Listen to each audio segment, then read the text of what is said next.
Welcome back to Coffee and Conversation. We have our kitty cup, but we do not have our kitty. Audie is sleeping in my closet.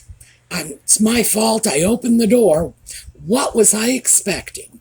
Anyway, he crawled in, squirreled his way into the back, curled up, went to sleep, and I don't think he's coming out anytime soon. But for all of you Audie fans, that cat is really starting to worry me. He's found all of the new children in the neighborhood. And I may have mentioned Audie really likes little kids. And he lost the two families with children in this immediate neighborhood almost 2 years ago. And he was a little disappointed by that because those boys had a cat of their own that stayed indoors, so they would play with him and he would hang out at their house. Well, apparently he's befriending the new children in the neighborhood. But I watched him yesterday sitting out on the porch railing, watching the youngest child across the street. And I know my cat. This is not just, oh, there's a little kid out there. This was watching the child, paying attention to the fact that his father was with him when he was picking him up from the bus. And you could see the little cat wheels turning. It's like, how do I get that kid away from the adult so that I can hijack him? Because Audie has been looking for new companions. So I'm a little worried now that one of these days he's going to bring a 6-year-old home with him and say, Mom, can we keep it as a pet? So anyway, that's what he's been up to.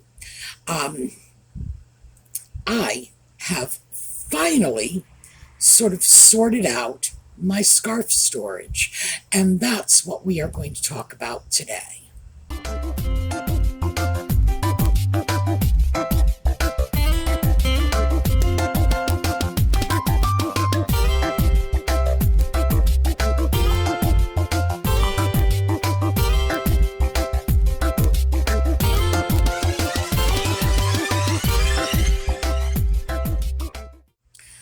Okay, scarf storage. And again, for the Audie fans, because I filmed a portion of this, Audie had to make an appearance because you cannot videotape in this house without the cat present.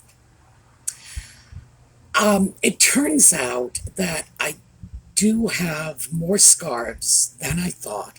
Oh, and by the way, this is my latest acquisition. I'll show you a picture of it all laid out because I photograph everything. This is one of my Balmoral scarves. I have 2 of them now, and they are just scarves I got because they rather looked like the scarves that the Queen would wear when she would be vacationing in Balmoral or Sandringham and just doing her little thing out in the woods with her kerchiefs. And this one happened coincidentally to arrive today. Oh, by the way, Liberty of London, and for those of you who are not familiar with this, I don't know what it's like now, but back in the day, which is why I say those of you not familiar, some of my American friends are not going to be familiar, and I would imagine some of my younger viewers also will not be familiar. There was a time when Liberty, which is a store in London, was considered the place to go if you wanted something that was expensive and elegant. Now, it never had the sort of pop culture cachet of the Carnaby Street shops back in the 60s, but it was always a very respectable place to go and get something nice. And it tended to be favored by, the old money people on the rare occasions when they went out and bought new clothes, and those were the rare occasions. Because, a little distraction here. Well, distraction/digression. I am the one who got distracted, and now I am sharing the digression with you. I've seen videos on YouTube all over the place talking about the old money style and where the old money people buy their clothes. They don't. They don't.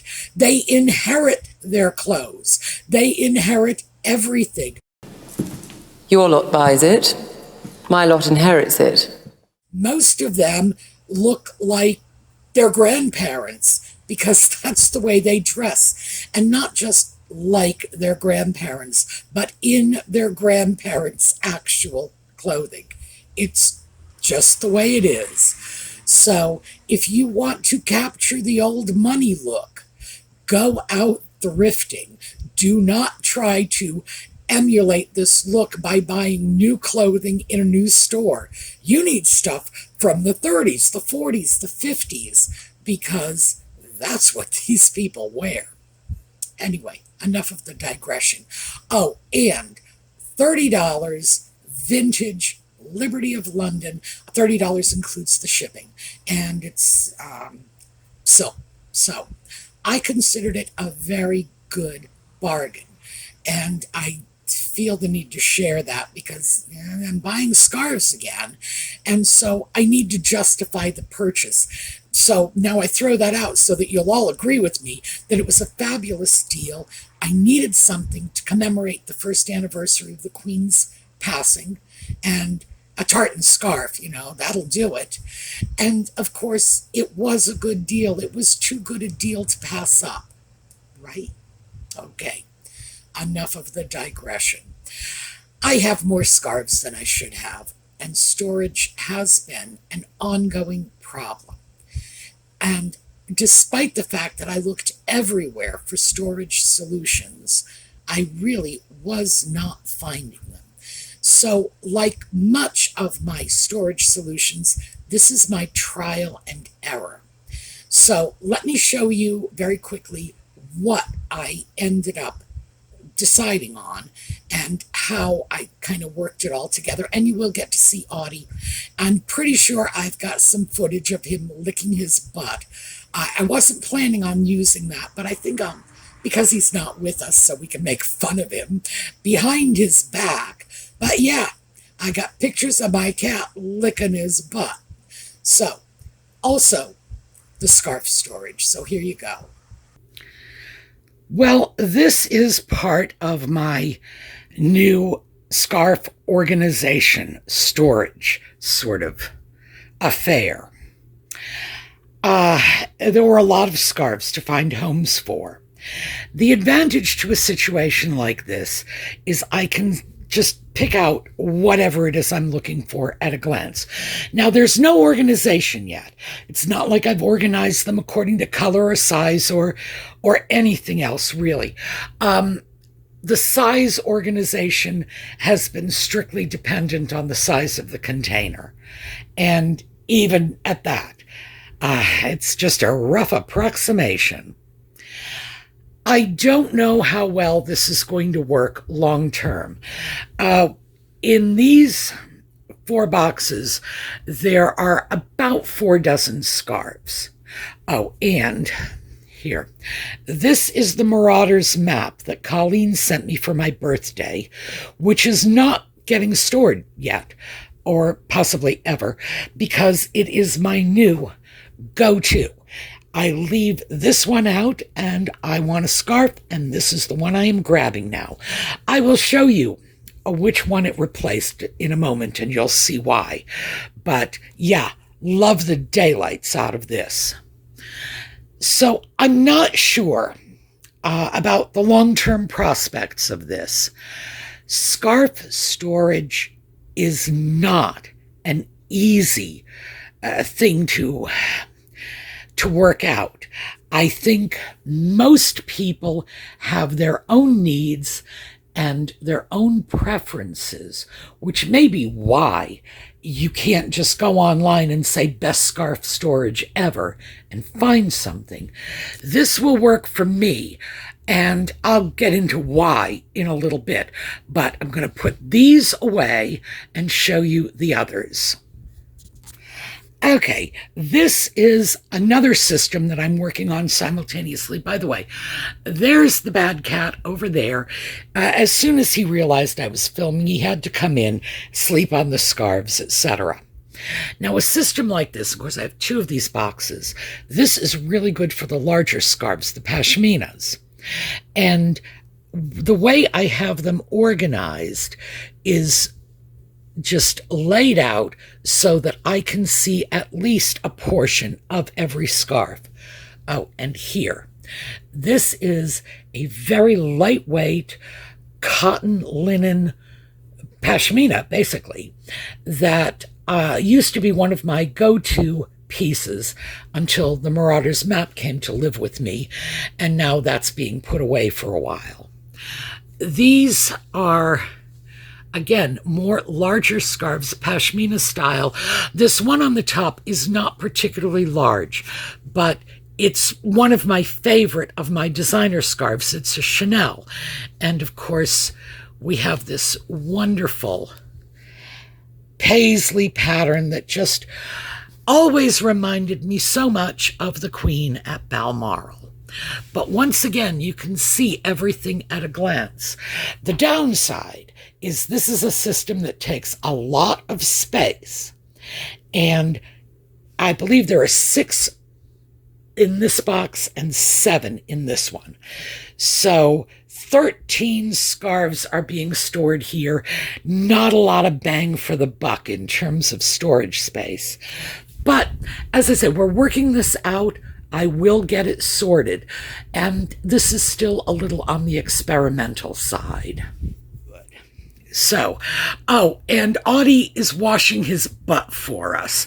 You know, just in case you were wondering if he's a real cat. Yep, look at me washing my butt. Before I closed off our little walking tour, I wanted to show you this piece, a recent acquisition. This is a Diane von Furstenberg scarf, although to call it a scarf is sort of an understatement. This thing probably weighs about 3 pounds, 100% wool. It's more of a shawl or a pashmina than a scarf. Fantastic piece. $16.50, by the way. So just goes to show you that good quality can come at a bargain price, but it has a peculiar smell. Now, this is simply a risk you run when you buy on the secondary market, secondhand, thrifted, resaled, vintage, whatever. You can end up with somebody else's perfume, somebody else's body odor, anything. In this case, it's some sort of strange storage smell. It doesn't smell in any way, personal to me, like, a human body odor smell or a perfume smell would. I think it was just stored in some area where there was some other smells present. So this is going to get cleaned, and we are going to talk about how that is going to get done. And one more quick shot of a baby, and we are going to end this. Well, I ended up getting some more of those little fabric storage cases. By the way, here, this is the way it comes. And it just flips open. There's a zipper that runs down the diagonal in the back. And when you turn it over, as you can see, you've got all of these little individual cells. And this is the second largest size. I did have one of these, but I used it for socks because I figured while I was organizing the drawers, I ought to try to organize as much as I could.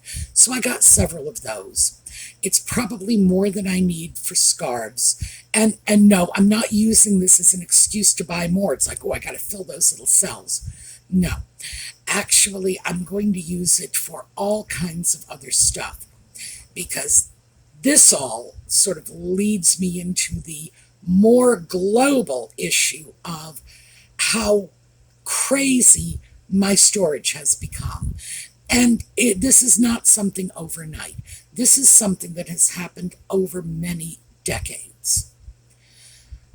I don't know when I got it into my head that my clothes closet in my bedroom would be a great place to store all kinds of things. At one point, I swear this is the truth, I was storing my extra eyeglasses in a shelf in my closet. Consequently, whenever I needed an extra pair of glasses, I couldn't remember where they were because they were in the bedroom closet. Who keeps their glasses there? But then, when I took them out and started storing them somewhere else, and I really don't remember where that was, I was still going back to the bedroom closet. So the new storage spot, which struck me as more appropriate for glasses at the time, turned out not to be as good as the closet shelf, because at least I had finally come to accept that as the place of residence for my glasses. So I just sort of outthought myself and ended up with just a bizarre mess. But I keep my bedroom sheets in my closet, and not just the sheet sets, okay. I know, you're all going to say, good Lord, Sue, don't share so much. I can be extremely anal about my storage. And when I store my sheets, I take the bottom sheet, the top sheet, the necessary pillowcases. I press them because, again, anal. And then I sort of form them into a little package when I fold them up, stick them on a shelf. So you grab your sheet package when you need to change the sheets. Not overwhelmingly helpful if, for example, I just need to change pillowcases, but as it happens, I do have a whole stack of pillowcases in my bedroom closet as well. The sheets don't belong there. That closet is supposed to exist for clothing. My spare batteries are in there. A large amount of soap in a shoebox is in there. My spare light bulbs, and gosh, change, pocket change. I have a box full of quarters, nickels, and dimes. Every once in a while, I take them out and roll them, and the little coin rolls are in the shoebox. Anyway, point being, there is a whole bunch of stuff in my clothes closet that does not belong there. And I don't know when it occurred to me that it was a good idea to store household items, light bulbs in my bedroom closet. Not sure how I worked this one out. So now I am starting to examine this, try to figure out what I'm doing and why, and make better choices about where these things should be stored. It's not like I don't have enough storage space. I do. I live alone, which means I can use, almost every square foot of my home for storage if that's what I decide I want to do. Yet I am giving up my prime clothing storage space to light bulbs and loose change. Something really wrong with this. But the reason I'm throwing this out is we all have our eccentricities about storage. If you go into anybody's home, they are going to have, so it's probably not going to be as bad as mine, but they are going to have things stored in places that you are going to find incredibly unlikely and, in some cases, downright weird. So that is what I have been tackling. And it started off with getting rid of the clothing I was no longer wearing. That's where it began. And then, of course, one thing led to another, and just reorganizing everything. The scarves became a big issue because they are small, and somehow it got very easy to just pack them into storage boxes, document boxes, so that the scarves down at the bottom of the document box were never seeing the light of day. And it was just the scarves that happened to be on top. And these were not my most worn scarves because they were the most versatile or they were my favorites. It's just because they were at the top of the box. It was just that simple. So that's how the whole scarf storage thing began. But scarf storage led to shoe storage. And let me show you what I decided to do about that. So we're going to start with this. This is a bookcase, and again, $30, like the scarf. I picked this up on sale at Wayfair, and that's an online place. That is kind of my go-to online retailer when I need odd little bits of special use furniture, if you will. Because if it's just ordinary furniture, a table, a chair, whatever, let's say antiques, frankly, is my go-to spot for that, because I don't like new furniture. But if it's a special purpose item that I know they probably didn't make in the 1940s or 1950s or 1840s, 1850s, then Wayfair is the place I go. So I got this for a really good price, and it had the proper dimensions. So here's what it looks like now with the shoes. Now, I anal about storage, hence the shoe boxes. There's a method to that madness, though. It's not just to sort of calm down my obsessive nature.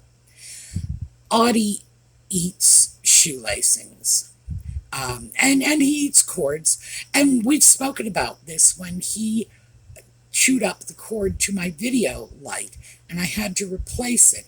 And this new light that I've only had for maybe 4 or 6 weeks, somewhere in there, I don't think I've had it for 2 months. He's already started to chew it, and I've already got electrical tape around it. Oh, and by the way, this fabric-covered cord, this is one of my new phone charging cords because he doesn't like chewing on the cloth around the cord. And yes, I rearrange my entire environment to humor a bad cat. But the shoes, because many of my shoes lace, if they're not in a box, he's going to chew off the shoe lacings, and I am going to find out at the last minute when I'm putting on shoes on my way out the door and when I don't have an extra pair of lacings around. So yeah, they all have to go in boxes. So that was this smaller project because I have fewer shoes than scarves. I have fewer everything than scarves, frankly. That ended up working out pretty well, even though I bought that bookcase with this notion that I would stick it in my closet under, the short things on the full-length hanger, like blouses or something that didn't come down very far.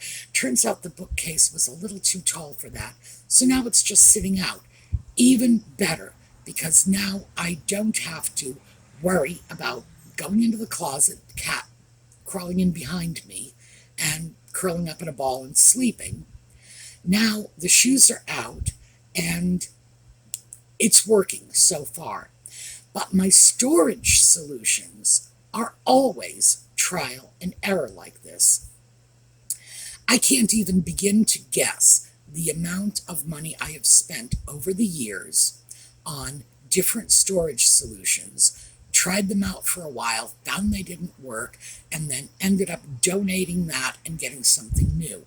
Now, to be fair, because I will not pay a lot of money for anything around the house, I won't pay a lot of money for anything, period. If I can get something for a large amount of money or something for a small amount of money, the small amount of money is always going to get. I am my mother's daughter, what can I say? And I know I've told you all this. She would drive 5 miles across town to save 3 cents on a can of peas. Lord, she'd be so proud of me.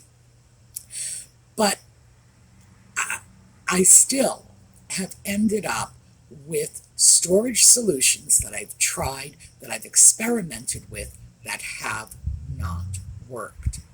Now, I'm optimistic about the scarf storage for the same reason I think the shoe storage is going to work, because everything is going to be right in front of me. I am going to be able to see absolutely everything. With the shoes, it's all the different boxes. Oh, and they all have little tag holders in the front, so that one of these days, when I'm feeling exceptionally anal, I'm going to make little tags, letting me know what's in each box. But for now, it's just put together based on the fact that I've kind of memorized which shoes are in which box, at least of my frequently worn shoes. The less frequently worn shoes is just an adventure. Take a box out, look, didn't work, take the next box out. Is this the one? No. And then like 6 boxes later, I come across the shoes I was looking for. So, yeah, eventually I have to make those little tags. But I'm optimistic about the scarf storage. It's not going into my dresser, because they never lived in my dresser to begin with. They are going into my closet, probably in the area where the shoes used to live. And I guess one more thing I ought to add to this is because these pieces, where is it here? There it is. There are no lids. This is just open on the top. And as I'm sure you noticed from the filming I did, some of the scarves stand up a little proud of the top edge. So what I'm going to have to do is either take some old towels or maybe just some tissue paper and cover the tops of these so that, bugs or whatever don't get. We have stink bugs around here, and they're kind of new. 30 years ago, there were no stink bugs in the United States. They came in from China, probably about maybe 25 years ago, I'm guessing. And they're just ubiquitous here, at least on the East Coast. Stink bugs leave little stains. I think they poo on your clothing. So you end up with a stink bug in your closet, and it will leave a little spot on your clothes. Now, to be fair, it washes out, and whatever it is doesn't smell dreadful like a stink bug. But by the same token, I do not want to go into the closet looking for something and find that a stink bug has used it as a toilet. So I will have to do something to cover the tops of these little storage containers. But I don't think that's going to be too much of a problem. So at the moment, I am happy and I am feeling optimistic about this storage solution. And of course, as always, one little storage project and solution just cascades. So while I was in the bedroom sorting all this out, I did reverse my top 2 drawers in my dresser. The second drawer down, which had always, historically, from the time I was 6, that was the drawer that held my shirts, my blouses, my tops. And the top drawer was the one that always held my underwear, but it's more shallow. They got reversed. So the tops are in the top drawer. And by the way, that's how I phrase it in my head.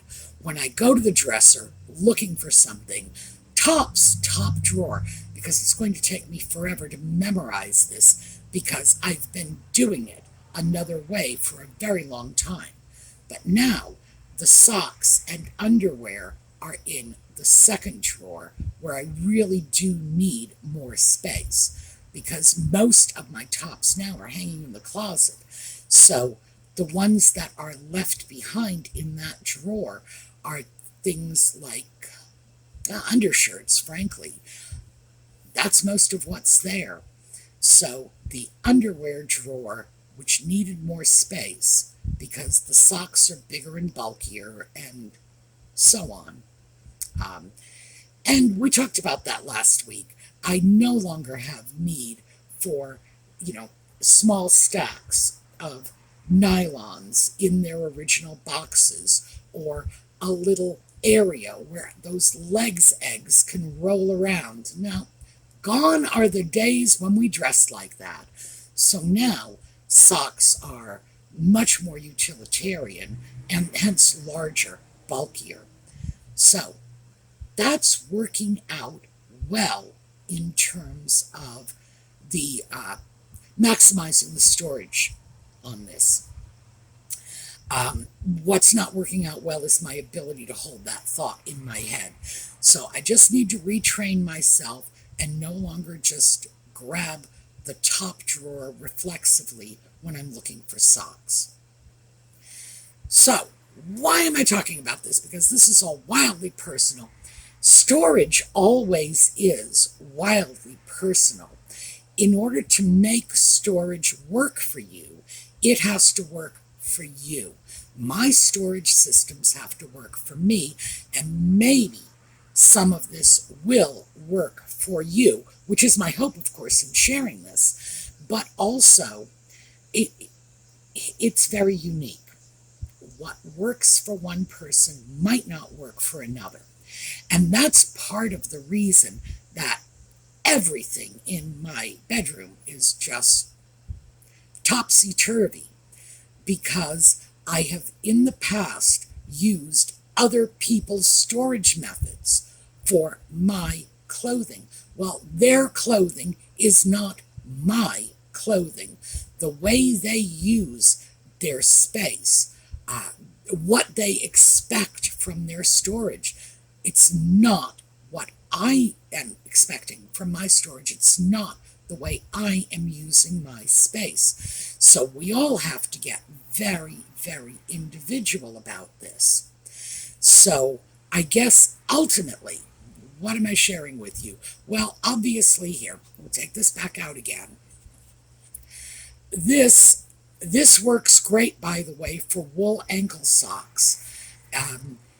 It also works pretty well if you have small cotton or nylon underpants. Just kind of pull them up in a little ball and there they are. So that's something that might be useful for you in terms of storage. I get these things from Amazon and they are cheap. A set of 4, I think, was like $11 or $12. So once again, I do not push it if it's expensive. So no, very cheap. And I started to say why I use cotton. Fabric, I'm sorry, because that's not cotton. When you are storing some things, you need to let them breathe. And if you are storing natural fabrics, so that's the wool socks, that's anything silk, like the silk scarves, there are cashmere scarves in there too, things like that need to be stored in an area where they can breathe. You don't want to lock them away in like a plastic container. The reason for this is you can end up with your beautiful stuff, the stuff that you've packed away because you want to save it for special. And you open up your plastic container and you suddenly discover that all your special stuff is mildewed and can't be salvaged. No, stick with fabric. I also got a whole bunch of little cedar blocks, rings, etc. But I've always kept them around because I've always kept a certain amount of wool clothing. We don't have moth problems in my area, at least not that I'm aware of, but I always make sure that I am considering the safety of my storage, which means protecting the items from moths, insects. Well, that's like the covering it to keep the stink bugs from pooing on my stuff. It's important to consider all of these things. Oh, and the cedar blocks that I get. Every couple of months, take a piece of sandpaper and just sand the surfaces again, and the cedar smell comes right back. But you have to do that every couple of months. Now, if you don't want to, then buy new. Because to be perfectly honest with you, these things are so cheap that if sanding a block of cedar doesn't appeal to you, don't bother doing it. Buy new ones, but give the old ones away or donate them, because somebody else might very well come along and they might decide that resanding them to recapture that fragrance is worth their time. But that's the best way to rejuvenate cedar blocks. I have not found any anti-moth system that has worked better for me than cedar. And believe me, I've tried all kinds of things. People have said lavender sachets work well. They do a good job of keeping your clothing smelling nice, but I don't think they really deter moths, not the way cedar does. And as for like those, remember those when we were kids, they were all over the place. Those little white crystalline mothballs, yeah, don't use them. For one thing, if you have pets, if you have children, even if you don't have your own children, if any child has access to your closet, the grandkids come over for the afternoon. And remember, kids get into everything. And just because you think they'll be in your house and they'll stay in your kitchen like good little children, oh, no, that's said by someone who never had children. Children get in everywhere, and you don't want them eating, licking, whatever they might do to the mothballs, because that stuff is dangerous. So I would say, even though it probably is a really good moth deterrent, don't. Just please don't. It is not worth dealing with the possible consequences of a small child somehow getting their hands on a mothball, or, a beloved pet deciding it's a cat treat or a cat toy. Well, it's a little ball. So, yeah, your pets might very well decide that this is a special little pet treat. Bounce it around the floor and then start licking it. So, no. So we're going to just leave those to the side. But, again, this is an ongoing thing for me. And this is something that I said at the beginning of the year when I started talking about our recovery from 2020. This is a process. It is absolutely a process. And these are things I should have been doing like 3 years ago, didn't do, and now I'm starting to work it out. So I will continue to take you along. If this scarf storage situation doesn't work, I will let you know. I do think it's going to be a better option, mostly because of that former document box situation with scarves down at the bottom that I didn't see for months and months on end. Or if I had to go looking for a scarf, it meant dumping a few dozen scarves out on the bed to get the one at the bottom. And then, because this only happens when you're in a hurry. It only happens when you are really pressed for time. The scarves just got thrown back in the box. They didn't get organized. They didn't get folded. So now that I have a better storage system for it, my hope, and I do say this is my hope, because Yeah, throwing stuff back in the box is my default mode. My hope is that when I take this scarf off, I will just carefully fold it up and stick it into one of those little storage cubbies. And we'll see where we go from there. Now, tomorrow I'm going to pick up on this because I showed you that Diane von Furstenberg heavy wool scarf.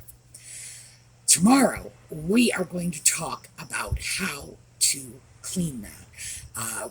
We're going to talk about washing it, drying it, getting rid of that strange odor, which, like I say, is not a biological odor. It was stored with something strange, something that didn't smell good, and I need to deal with that.